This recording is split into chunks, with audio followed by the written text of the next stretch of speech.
दोस्तों, बाजीराव मस्तानी की प्रेम कथा पूरे जगत में फेमस है। 1700 के दशक में बाजीराव नाम के मराठा पेशवा हुआ करते थे, जिन्होंने अपने राज में कभी भी कोई लड़ाई नहीं हारी।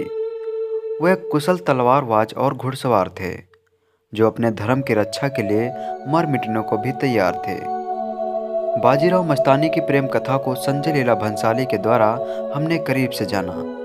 इसके बाद ही ज़्यादातर लोग इनके बारे में जान पाए हैं। बाजीराव कुशल शासक तो थे ही, लेकिन उन्होंने अपने जीवन में सिर्फ 20 साल ही पेशवा के रूप में कार्य किया। ये अपनी प्रेम कथा के लिए ज़्यादा प्रचलित रहे। तो चलिए आज बाजीराव मस्तानी के बारे में करीब से जानते हैं। वो कौन थे, कैसे इनकी प्रेम कहानी शुरू हुई और कैसे उनका अंत हुआ। बाजीराव चौथे मराठा सम्राट छत्रपति शाहूराज भोसले के पेशवा यानी प्रधानमंत्री थे। 1720 से अपनी मृत्यु तक उन्होंने एक कार्यभार संभाला हुआ था। ये बाजीराव बल्लाढ़ नाम से भी जाने जाते हैं। बाजीराव ने मराठा साम्राज्य को पूरे देश में फैलाना चाहा। उत्तर में बहुत हद तक सफल भी रहे। अपने 20 साल के कार्यकाल में बाजीराव ने 44 युद्ध किए, जिनमें से एक भी ये युद्ध नहीं हारे। ये अपने आप में किसी रिकॉर्ड से कम नहीं है। बाजीराव की तारीफ ब्रिटिश अफसर भी किया करते थे।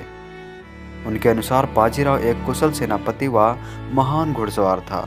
बाजीराव का जन्म ब्राह्मण भात परिवार में हुआ था। इनके पिता बालाजी विश्वनाथ छत्रपति साहू के पहले पेशवा थे। बाजीराव के एक छोटे भाई चिमाजी अप्पा थे। ब्राह्मण परिवार से होने के कारण बाजीराव हमेशा से हिंदू धर्म को बहुत तवज्जो देते थे। बाजीराव अपने पिता के बहुत करीब थे। उन्हीं से इन्होंने सारी शिक्षा ग्रहण की थी।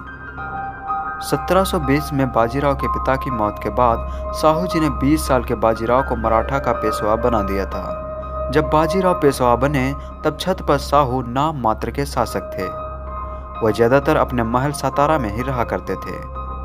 मराठा साम्राज्य चलता तो छत्रपति साहू जी के नाम पर था, लेकिन इसे चलाने वाले ताकतवर हाथ पेशवा के ही होते थे। बाजीराव एक बहुत अच्छे योद्धा होने के साथ साथ अच्छे सेनापति भी थे। मराठों के पास एक विशाल सेना थी, जिसे अपनी सूझबूझ से बाजीराव चलाते थे। यही वजह है थोड़े ही समय में उनका नाम पूरे देश में फैल गया। भारत के उत्तर में उन्होंने जल्द ही मराठा का झंडा लहरा दिया। उनका सपना पूरे भारतवर्ष को हिंदू राष्ट्र बनाने का था। बाजीराव ने बहुत कम समय में लगभग आधे भारत को जीत लिया था। उनका सपना था दिल्ली में भी मराठा का ध्वज लहराए। उत्तर से दक्षिण व पूर्व से पश्चिम तक हर तरफ उनके बहादुरी के चर्चे थे। दिल्ली में उस समय अकबर का राज था, लेकिन अकबर भी बाजीराव की बहादुरी, साहस व युद्ध निपुणता को मानता था। कौन थी मस्तानी? मस्तानी हिंदू महाराजा छत्रसाल बुंदेल की बेटी थी। वह इनकी माँ एक मुस्लिम नाचने वाली थी, जिनका नाम रूहानी बाई था। इनका जन्म मध्य प्रदेश के छतरपुर जिले के एक गांव में हुआ था। मस्तानी बेहद खूबसूरत थी, जो तलवारबाजी, घुड़सवारी, मार्शल आर्ट व घर के सभी कामकाज में निपुण थी। कला, साहित्य व युद्ध में इन्हें महारत हासिल थी। मस्तानी बहुत अच्छा नाचती व गाती भी थी। मस्तानी राजपूत घराने में जन्मी थी, लेकिन अपनी माँ की तरह उन्होंने मुस्लिम धर्म को ही अपनाया था। मस्तानी के पिता छत्रसाल पन्ना राज के बुंदेलखंड में शासन करते थे। 1728 के समय मुगलों ने उन पर आक्रमण कर दिया। तब राजा ने अपनी बेटी के द्वारा बाजीराव के पास मदद के लिए संदेश भेजा। यहाँ बाजीराव मस्तानी की पहली मुलाकात होती है। उस समय बाजीराव मध्य प्रदेश के बुंदेलखंड प्रांत में ही थे। बाजीराव की मदद से छत्रसाल मुगलों को हरा देते हैं। मस्तानी बाजीराव की युद्ध कुशल को देख बहुत प्रभावित होती है। छत्रसाल बाजीराव को इनाम के तौर पर अपनी बेटी मस्तानी व अपने राज्य के कुछ हिस्से देते हैं। बाजीराव मस्तानी की सुंदरता व निडरता को देख प्रभावित होते हैं और उसे अपना दिल दे बैठते हैं, जिसके बाद बाजीराव उनसे शादी कर अपनी दूसरी पत्नी बना लेते हैं। बाजीराव की पहली पत्नी काशीबाई थी, जिनसे उनकी शादी 11 साल की उम्र में हुई थी। तब काशीबाई 8 साल की थी।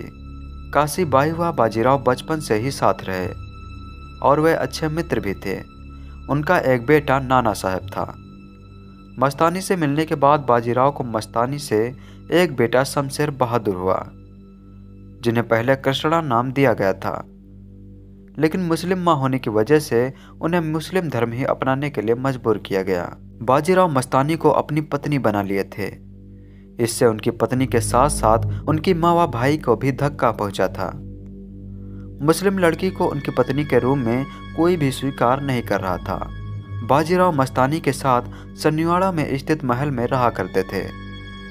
काशीबाई ये सब देख मन ही मन बहुत दुखी थी, लेकिन पति की खुशी के लिए वो शांत थी। वह अपनी पति से बेहद प्यार करती थी और उनकी खुशी में ही खुश होती थी। उन्हें मस्तानी से कोई परेशानी नहीं थी, लेकिन अपनी सास और देवर के आगे वह कुछ नहीं बोल पा रही थी। काशीबाई को उनकी सास ने बहुत भड़काने की कोशिश की। कई बार मस्तानी को मारने की भी कोशिश की गई। 1740 में मस्तानी ने बेटे शमशेर को जन्म दिया। इसी समय काशीबाई ने भी बेटे को जन्म दिया, लेकिन कुछ ही समय में उनका बेटा मर गया। मस्तानी ने अपने बेटे को अकेले रहकर मुश्किलों के साथ बड़ा किया। जब बाजीराव युद्ध पर गए हुए थे, तब बाजीराव की माँ और भाई भीमाजी ने मस्तानी को उनके महल में ही कैद कर दिया था। में उनके साथ बाजीराव के बेटे नाना साहब भी थे। जब बाजीराव युद्ध से लौटे तो ये देख उन्होंने तुरंत मस्तानी के लिए अलग से महल बनाने की घोषणा की और पुणे में मस्तानी महल बनवाया। बाजीराव का परिवार अभी भी शांत नहीं बैठा था। वह मस्तानी को परेशान करने के लिए कुछ ना कुछ करते ही रहते थे। बाजीराव का मस्तानी के प्रति प्रेम अद्भुत था। उनका मकसद कभी बुरा नहीं था। वो मस्तानी व अपनी पत्नी काशीबाई दोनों से ही प्रेम रखते थे। मस्तानी भी बाजीराव से प्रेम करती थी और पूरे समाज के सामने अपने प्यार के लिए खड़ी हो जाती थी। काशीबाई अपने पति के लिए अपना सुहाग त्यागने तक को निछावर हो जाती हैं। 1740 में बाजीराव किसी राजनीतिक काम से खरगोन इंदौर के पास गए थे। वहां उन्हें अचानक तेज बुखार आया। वह उस समय मस्तानी को अत्यधिक याद कर रहे थे और पुकार रहे थे। उस समय उनके साथ काशीबाई, उनकी माँ व नाना साहब भी थे, लेकिन तापघात के चलते उनकी मौत हो जाती है। बाजीराव का अंतिम संस्कार रावड़खेड़ा के पास नर्मदा नदी के पास ही हुआ था। मस्तानी की मौत को लेकर अभी भी रहस्य बना हुआ है। कुछ लोगों का मानना है कि बाजीराव की मौत की खबर सुनते ही झटके से उनकी मौत हो गई थी, जबकि कुछ लोग मानते हैं कि उन्होंने यह खबर सुनने के बाद आत्महत्या कर ली थी। दोनों की मौत के बाद काशीबाई मस्तानी के 6 साल के बेटे शमशेर को अपने साथ रखती हैं और उसे अपना बेटा समझकर बड़ा करती हैं।